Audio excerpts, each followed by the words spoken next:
Ma'am பாசிசத்தை பத்தி என்னன்னு கேட்டாங்க. அப்புறம் பாசிசம் பாயாசம்னு அவர் சொன்னாரு. பாசிசம்னா என்னன்னு யாராவது சொல்ல முடியுமா? பாசிசம்னா என்னன்னு ஒரு 4 வரிகள்ல மேடையில வந்து யாராவது சொல்றீங்களா? இளைஞர்கள்ல ஒருத்தர், யாராவது ஒருத்தர். பாசிசம்னா அதாவது ஒரு ஸ்டேட் எடுத்துக்கோங்க, ஒரு ஸ்டேட்ல ஒருத்தர் தான் ஆட்சி பண்ண முடியும்.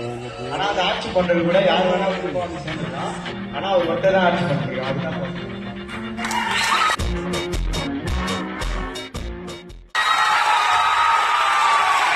மேம் இன்னொரு கொஸ்டின் கேட்டாங்க.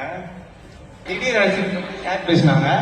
சார் பேசினதுக்கு அப்புறம் மேம் கேட்டாங்க, திடீர்னு வரவங்களை பத்தி கொஞ்சம் இதுவா பேசினாங்க. அதுக்கு ஒரு எக்ஸாம்பிள் சொன்னாங்க மேம். திடீர் அரசியல் பற்றி அவர் பேசினாரு. நீங்க என்ன புரிஞ்சுக்கிட்டீங்க? ஒரு கேள்வி கேட்கிறேன். இப்ப நீங்க ஒரு விமானத்துல போறீங்க. கிட்டத்தட்ட 50 வருடம் அனுபவம் இருக்கிற ஒரு பைலட் இருக்காரு. நேத்து தான் கத்துட்டு வந்த ஒருத்தர் இருக்காரு. யார் ஓட்டுனா நீங்க போவீங்க? புதுசா இன்னைக்குதான் கத்துட்டு உங்களை பிளைட்ல கூட்டிட்டு போனா போவீங்களா? அதுதான் திடீர் அரசியல். இத்தனை நாள் வேற என்னவோ பண்ணிட்டு இருப்பாங்க. இப்ப முதலமைச்சர் ஆசை வந்த உடனே என்ன பண்ணுவாங்க?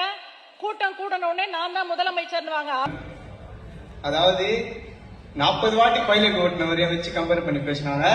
இப்ப புதுசா பைலட் வர்றதை வச்சு கம்பேர் பண்ணி பேசுறீங்க மேம். ஆனா அது அப்படி இல்லை மேம். புதுசா வரவங்களே நம்ம ஏற்கணும்.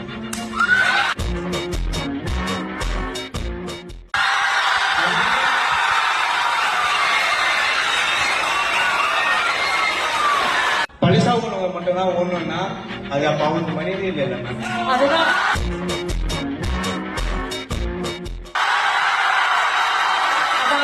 தேங்க்யூ. களத்தை